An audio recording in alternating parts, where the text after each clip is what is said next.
বাংলার ইঞ্চি ইঞ্চি মাটি সোনার চাইতেও খাঁটি। আমার সোনার বাংলা সোনাই হইতো যদি রাজনীতিবিদরা সত্যিকারেই দেশের মঙ্গল করত।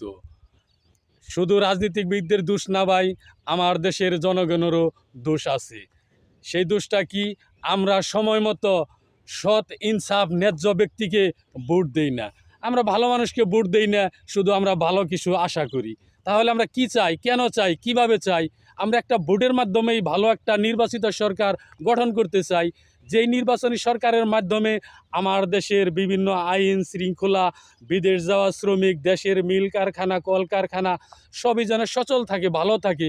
আমরাও যেন প্রতিবেশী দেশগুলোর মতো উন্নত রাষ্ট্র হয়ে গড়ে উঠতে পারি। আমরাও যেন গর্ব করে বলতে পারি এই ধরনের আইনের জন্যই তো নির্বাচন। তাহলে আমরা ভালো যোগ্য ব্যক্তিকে আমরা ভোট দেই না, তাহলে আমরা কেন ভালো কিছু আশা করব? আমার বাংলাদেশের অনেক ভালো ভালো পণ্য, কৃষকের অনেক ভালো ভালো ফসল আমরা এই দেশে ব্যবহার করি না।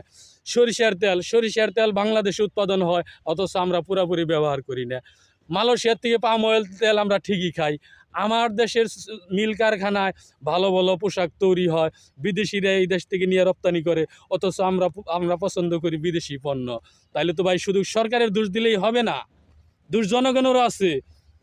এবার সুযোগ এসেছে, যদি এবার আপনারা ন্যায্য ব্যক্তিকে ভোট না দেন, তাহলে দেশটা আবার হয়তো 50 বছর পিছিয়ে যাইতে পারে।